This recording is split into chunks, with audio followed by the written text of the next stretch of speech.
I have a buddy who's an offensive coordinator who told me last year he had an assignment, and this happens in the league, right, with coaches, Steve, to study the Eagles offense. Come back, and hey, what can we steal? What can we take? Report. And so he sat for like a week. What is available to us based on the personnel that we have?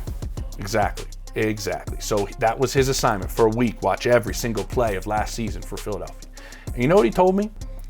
Dude, it's not complicated. The scheme is not complicated. Do you know why the Eagles offense wins? Because they're just more talented than everybody else. They just win every one-on-one. When you watch, he's like, this is an elementary passing attack. The concepts are not complicated. It's not very diverse in how they throw the football. It's just everybody on the offensive line. Is that someone watching and hearing that can take that as you're kind of saying, hey, they're not complicated, and that's a negative. Mm-hmm. You can definitely take it that way. You know the saying, Steve. You know what they're relying on? They're not relying on X's and O's. They're relying on who? Jimmy's and Joe's. They're relying the total just to opposite, win.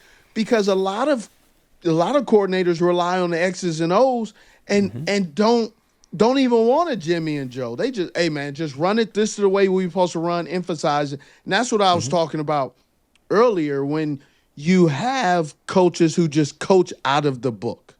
They just tell you, hey, you run a slant, it's 6 yards this. But what if you just cross his face, right? And it's almost like that parent that tells you ask a question, they say, because I said so. Yeah, well, that didn't help me learn anything at all. And I think you're a crappy parent. I think that's what kids are saying. But this is like across it wasn't just at the skill position, across the offensive line. You had Pro Bowlers in Lane Johnson, Landon Dickerson, Cam Jurgens, and Jordan Mailata is one of the best left tackles in football. That's all part of your offensive line. They're all coming back. You had Jason all Kelce of these guys. When he was playing. Jason Kelce when he was playing, he was incredible. So all they did is he wasn't knocking them. He's like, dude, they're just better than everybody else. So they win those one-on-ones. Last year, Saquon's not getting touched until he's 3-4 yards down the field because the offensive line's push was so insane. And so everybody's going to go out there and just make plays. I know that's a little bit of a knock on the offensive system, and maybe this year it's showing that it's actually a bigger knock when you look at like the concepts are not getting guys open. Can they be a little more creative with motions and bunches? When I talk to teams that have played the Eagles, it's like we kind of know what's coming. And the Eagles just used to rely on just us being better than you. And now this run game, Steve, is not bad. It's awful. It's not middle of the pack. It's awful. And that's shocking. The fact that the pendulum swings that far in the opposite direction after Saquon Barkley goes for 2,000 yards. After 2,000 yards, he's 38th in the NFL in yards per carry. Jalen Hurts is 37th. This is where this offensive run game is. And I have a theory, but go ahead. He has not went over 100 yards, 100-plus yards, except one this year, right? 11 out of the 17 weeks last year, he was over the 100-plus. We're talking about 205 in the divisional game. Yeah. We're talking about we're talking about a ton of yards, explosive plays, stiff arms, missed tackles, first downs. Oh, jumping over guys backwards. It was that was sick. Still crazy. That was unbelievable. Still insane. Yeah. Things are so much different, but it's not different because Saquon Barkley isn't Saquon Barkley. Teams are committed, saying, look, we would rather these other guys beat us than 26. And we can live with everything else. But what we cannot do is allow Saquon Barkley to do too much. I get that. And that is what the teams are committing to. Yeah.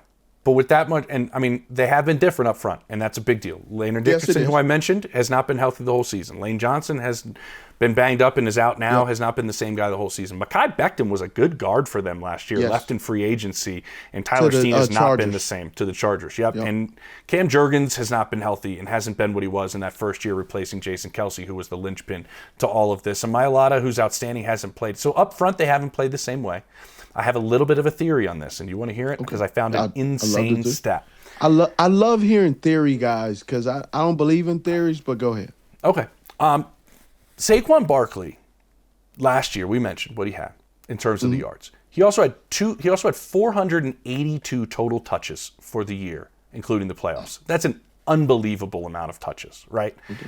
Because that included all the touches he had in the postseason.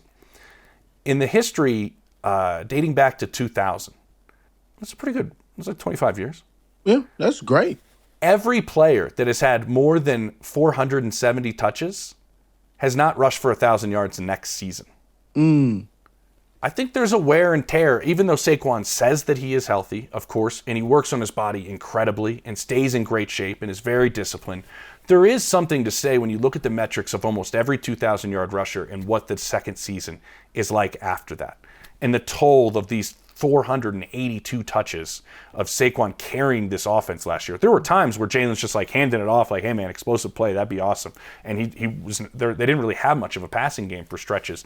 And then in the Super Bowl, they go bananas. But like Saquon carried them for portions of that. And then I combined that, honestly, Steve, with the tush push and the comments Jason Kelce has said about the tush push, even though he has been an advocate for it and he kind of went in and saved the day at the owners' meetings, right, and made his big speech. He also has said, like, I think the tush push has taken years off my life. Like, it is a painful play. I'm curious, just curious, with all the touches Saquon had last year and the metrics and the stats that back up that it's very difficult to come back and be as explosive the next year, and an offensive line that continues to run a play that players have admitted is very difficult on their body. I wonder if they're just tired a little bit or worn out a little bit up front because they're not the same offensive line that we're used to seeing in Philadelphia.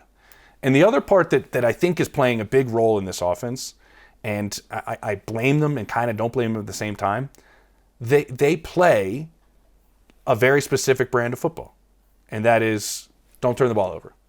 Yeah.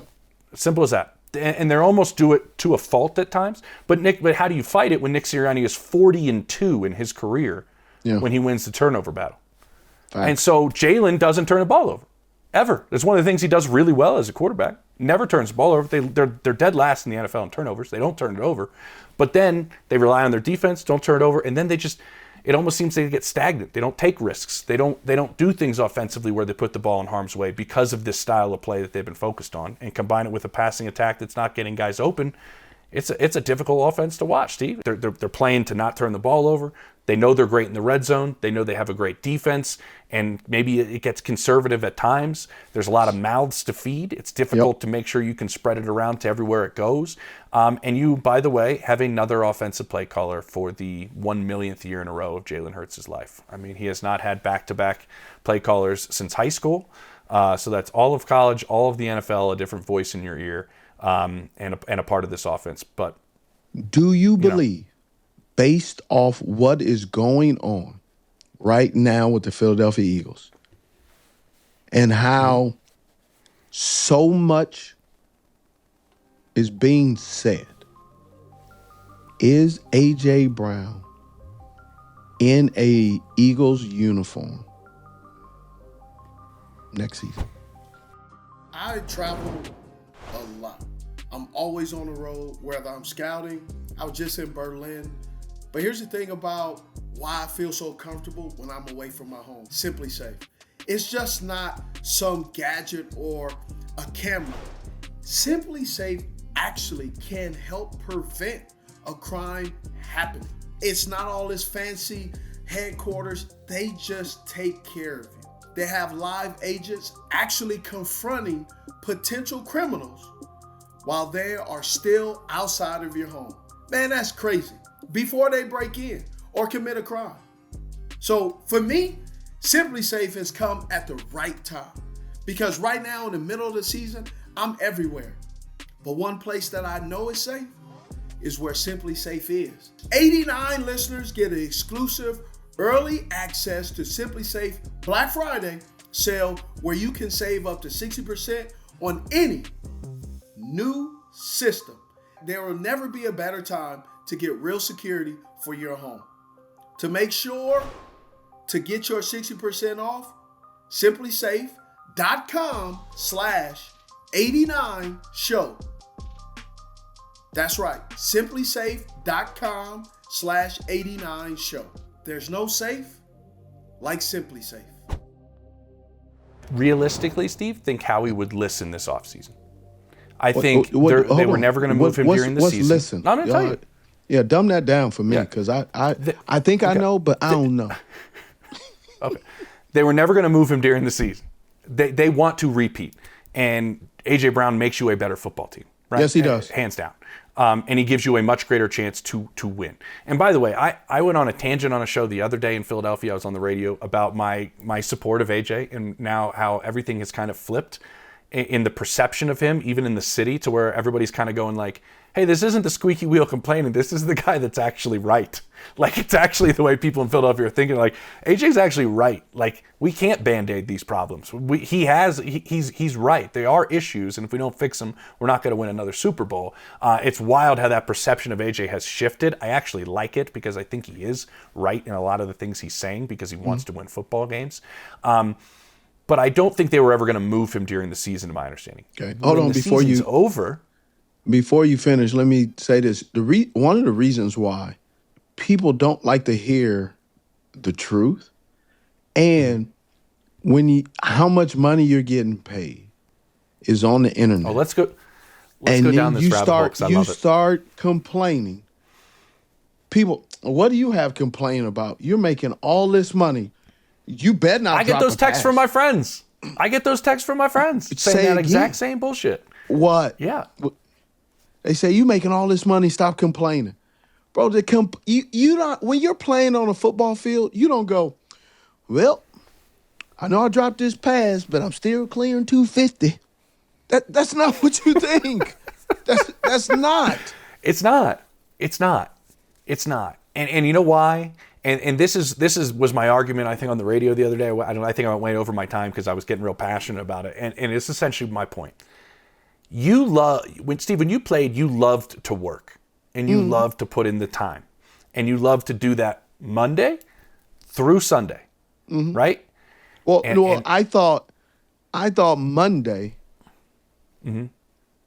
laid the groundwork for this to work exactly what I thought on Sunday. Sunday is really deja vu of what I've been doing all week.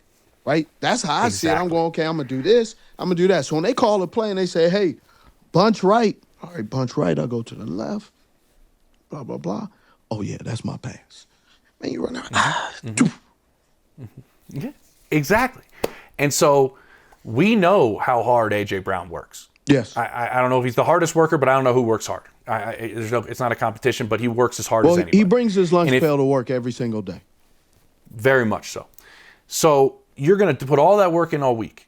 And then when Sunday rolls around, everything that you put in terms of the game plan, studying defensive backs, all the film you watched, all the weights you lifted, every practice you went to, every meeting you went to. And then, hey, guess what? You're just not going to get the football. There's a frustration there. There's a problem. Not because I didn't get the football. There's a frustration because I put the work in. I know I'm outstanding at what I do. And I know if I get the football, we're a better football team and we play better football.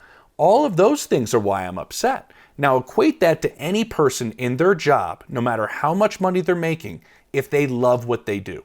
You're a multimillionaire in finance, essentially, say that. And you work all week on all these different things that can help the company, the team. But when it comes to the meeting at the end of the week about how we're going to be, make this move and make this move and make the company better, nobody asks you a damn question. If you love what you do, you're going to be very frustrated. You don't go back and go, well, at least I made a couple $1 million this year. No, because you're passionate about what you do. If you care about what you do for a living, you're going to be frustrated when you work really hard at it. Correct. And the company or the team does not utilize you. And secondly, the company or the team, if they win, if the company does well, how much do you benefit? So when everybody goes, well, the team's winning, AJ, just stop complaining. Like, I don't really understand that because you want to be a part of the success when you work hard. That's just human nature when you care about something. Mm-hmm. And so I don't really understand the argument of that because I think anybody, no matter what you do for a living, if you're passionate about it and you put a lot of work into it and you're not utilized, is frustrated. Right? Very much so. And so I get it. I get his frustration. Look, when I ran routes. Do you want to know if he's going to be on the team? Oh, yeah, let me hear this. When I used to run routes, and I run a route, and I got to jog back, and coach said, "Oh man, great route." No, it wasn't. You see, yes, it was. No, I didn't. All I did is kill grass. You want me to you show me appreciation for that good route? Pay me a pigskin. That's what I want. Because you worked for it. Yes. You want the reward. You put Yes. in the work. You did it right. And here's one of the things I don't like. I dislike, boy. Why are we doing all this practicing if we ain't gonna call it in the game? Facts. I could have stayed home for this. Mm-hmm. Because you want me to block, and I'm blocking. My reward is a pass. Mm-hmm. And don't you find it strange, Steve, that we have not heard anything about AJ's work during the week dropping off, Not going AJ's to film meetings. study dropping off, not going to meeting? None of that has happened. None. So what do you say about this locker room stuff? Because we talk about Philly, talk about a quarterback and a receiver. We've seen this movie before, right? oh yeah, seen it multiple buildings, and we've seen it in Okay. this building before. Yes. So is it causing division in this locker room? I don't fully know, and I don't think it's as bad as people think it is. Yeah. I think there's a lot of people in that building that understand, and I'll use a Philadelphia analogy that maybe a lot of people won't understand, but I will just because my dad works for the team. But around 2008, and I know you love baseball, there was a stretch when they had J-Roll, who's like who's my favorite player, Jimmy Rollins, and Chase Utley, and Ryan player. Howard. Oh, so good. And Ryan Howard and all these great players. They're the best team in baseball for 5 years, and they won one World Series. Tragic. And that was probably the team they weren't the best with. Dodgers right? never would have did that. Okay. Cut that part out, John. Now listen, the point is you have a finite amount of time to win a Super Bowl. Yes. With a group. The Yep. group is always changing. The finances, the salary cap, all that stuff. These guys know that they have this window with these players to win. That creates tension in a locker room. Expectations are through the roof for this team. And of course, everybody wants to not waste the window and make sure that they get the most out of what they're doing. And when you're underperforming under that, of course people get frustrated. Of course people get upset. But I would say this. I think a big thing that used to hold this team together really, really, really well was probably like 4 people. Okay. And only a couple of them left. It was Kelsey and Lane Johnson and Brandon Graham and Fletcher Cox. Yeah. All guys in the trenches, right? And all guys that have been around for a minute. And they held everything together. Well, Fletch is gone. Kelsey's gone. BG does come back midseason, but it was down to just kind of Lane Johnson. And I thought Jason Kelsey told a great story on the radio this past week where he said, Lane Johnson's my best friend, and I didn't talk to him for an entire offseason because of how frustrated we were in the locker room. Like, have you ever had anything like that? Like, where it's not personal, it's just you're upset about the way things are going. And it's not like you don't like the man's character, but you're upset with the way the ball is being played on the field. And so I think there's that. I think that's part of it. I've been frustrated before. Yeah, once. Yeah. Just one time. Just one time. Just one time. Man, it was a weird day that one time. Steve was frustrated. So I think that's a big part of it. And I think you got a lot of strong personalities. But I would say this. They win football games. Do they not? Well, here's what I think. I think it's a whole bunch of hogwash. I don't think it has any legs because you have so many different players geographically from all kinds of walks of life, right? You got white players, black players. You got Samoan, Tongan. You got guys that used to play rugby, right? There's so many different types of. You got a kid from Idaho, Iowa. Very different right? religious beliefs, like all Religious, sorts, everything. Mormon, Christian, Catholic, Muslim. I'm just throwing it all out there. Fat people, short people, tall, slow, fast. Man, I don't think it is exactly the way people are making it. I think they're really looking for every opportunity to not to break up the locker room. It's sometimes just to report so they can get the clicks and the views. Happens. But, man, locker rooms are actually the safe place because a lot of things get worked out in the locker room.